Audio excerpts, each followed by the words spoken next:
உத்தரப்பிரதேசத்தில் ராஜேந்திர நகர் அப்படின்னு ஒரு ரயில் நிலையம் இருக்குது. அந்த ரயில் நிலையத்துக்கு இப்போது மேஜர் மோகித் சர்மா ரயில் நிலையம் அப்படின்னு பேர் மாற்றிருக்காங்க. எதனால் இந்த பெயர் மாற்றம்? யார் இந்த மேஜர் மோகித் சர்மா அப்படின்னு பார்த்தோம்னா, இப்போது துரந்தர் அப்படின்னு ஒரு படம் வந்து இந்தியா முழுக்க பயங்கரமாக ஓடிட்டு இருக்கு. அந்த படத்தோட முக்கியமான கதாபாத்திரம் அந்த ஹீரோ கதாபாத்திரம். அதில் ரன்வீர் சிங் அந்த படத்தில் ஹீரோவாக நடிச்சிருக்காரு. ஆனால் அந்த கதாபாத்திரத்தோட ஒரிஜினல் வெர்ஷன், உண்மையான அந்த ஒரிஜினல் வெர்ஷன் தான் இந்த மோகித் சர்மா. இந்தியாவோட இராணுவத்திலேருந்து பாகிஸ்தானில் அந்த படத்தில் வந்த அந்த கேரக்டர் அவர் தான். இவ்வளோ நாள் இது நமக்கு தெரியாமல் இருந்துச்சு. மேக்சிமம் உளவாளிகளை பற்றிய எந்த விதமான விஷயமும் வெளியே தெரியாது. அவங்களுக்கு கொடுக்கப்பட்ட வேலை எதிரி நாட்டில் போயிட்டு உளவு பார்த்துட்டு அங்கே இருக்கிற விஷயங்களை இங்கே சொல்லணும். இதுதான் அவங்க வேலை. இது வெளியே தெரியாமல் தான் இருந்துச்சு. ஆனால் இந்த படம் வந்ததுக்கு பிறகு அவரை பற்றிய தேடல் அதிகமாகிடுச்சு. இந்த மோகித் சர்மா யார், அவர் என்னெல்லாம் பண்ணியிருந்தாரு அப்படின்ற மாதிரியான தேடலாம் அதிகமாக இருந்துச்சு.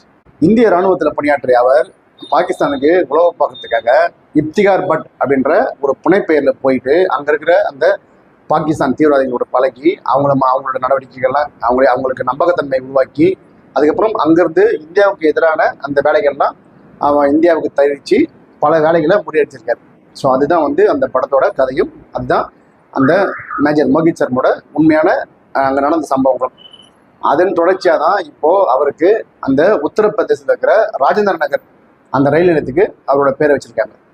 இந்த மாதிரி நிறைய உளவாளிகள் பல்வேறு நாட்டில் இருப்பாங்க. இப்போ நம்மளாம் வந்து நிறைய படிச்சிருப்போம், பேப்பரில் பார்ப்போம், டிவியில் பார்ப்போம்.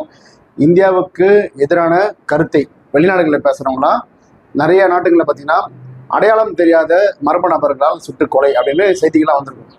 இந்த அடையாளம் தெரியாத அந்த நபர்கள் தான் இந்த மாதிரியான உளவாளிகளாக போயிட்டு பல இடங்களில் இந்தியாவுக்கு எதிராக பேசுகிறவங்க, இந்தியாவுக்கு எதிராக செயல்படுறவங்கள இவங்க எந்த விதமான தடயமும் இல்லாமல் யாருன்னு தெரியாமல் முடிச்சுட்டு வந்துடுவாங்க. இப்படி தான் வந்து கனடாவில் காலிஸ்தான் ஆதரவாக பேசியிருந்த, இந்தியாவுக்கு எதிராக காலிஸ்தானுக்கு ஆதரவாக பேசியிருந்தவங்களாம் ஒரு ஷூட் அவுட் நடந்துச்சு. அதே போல் பங்களாதேஷில் இந்தியாவுக்கு எதிராக பேசின அந்த மாணவர் அமைப்பை சேர்ந்த ஒருத்தர் தான், அவரும் இதே போல தான் அடையாளம் தெரியாத மர்ம நபராக சுட்டுக் கொல்லப்பட்டார். இந்த மாதிரி நிறைய விஷயங்கள், நிறைய சம்பவங்கள் நீங்கள் பார்த்துருப்பீங்க. பாகிஸ்தானில் இப்போ தொடர்ச்சியாக நிறைய நடந்துருக்கு. நேற்று முன்தினம் கூட லஷ்கர் இ தொய்பாவோட பயங்கரவாதி முகமது காசிம் குஜார் என்கிற சுலைமான் அப்படின்றவர் பெஷாவர் நகரில் அடையாளம் தெரியாத மர்ம நபரால் சுட்டுக் கொல்லப்பட்டிருக்காரு, பாகிஸ்தானை சேர்ந்தவர். இது மாதிரி நிறைய விஷயங்களை பண்ணுறவங்க இந்த இந்தியாவை சேர்ந்த உளவாளிகள். யார் எங்கே இருப்பாங்க என்னன்னு தெரியாது, ஆனால் இந்தியாவுக்கான பல வேலைகளை செய்வாங்க.